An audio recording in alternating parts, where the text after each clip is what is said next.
सरकारमधील अध्यक्ष म्हणून माझ्यावर मोठी जबाबदारी आहे। सर्वांना एकत्र घेऊन चालणं फार मोठं टास्क आहे। भाजपचे अध्यक्ष रवींद्र चव्हाण यांनी या संदर्भात वक्तव्य केलं। तर भारतीय जनता पक्षाचे प्रदेश अध्यक्ष रवींद्र चव्हाणांचं हे वक्तव्य आहे। सरकारमधील अध्यक्ष म्हणून माझ्यावर मोठी जबाबदारी आहे। सर्वांना एकत्र घेऊन चालणं फार मोठं टास्क असल्याचं रवींद्र चव्हाण यांनी म्हटलेलं आहे। केंद्रामध्ये आणि राज्यामध्ये केंद्रामध्ये एनडीएचं आणि इथेही महायुतीचं सरकार आहे। त्यामुळे सरकारमधला अध्यक्ष म्हणून काम करणं हे फार वेगळी जबाबदारी आहे। सरकारचे असणारे सर्व निर्णय जे आहेत ते खालीपर्यंत घेऊन जाणं, राज्यातील असणाऱ्या सामान्य जनतेपर्यंत पोहोचवणं हे फार जिकिरीचं काम आहे असं मला वाटतं।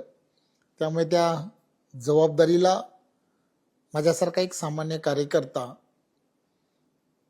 माझ्याबरोबरची असणारी सर्व संघटना, त्या सगळ्यांना एकत्रपणे घेऊन जाणं, सर्व लोकप्रतिनिधींना एकत्रपणे घेऊन जाणं हे फार मोठं तसा टास्क आहे। लोकशाही मराठी ऐका, पहा, जागरूक रहा।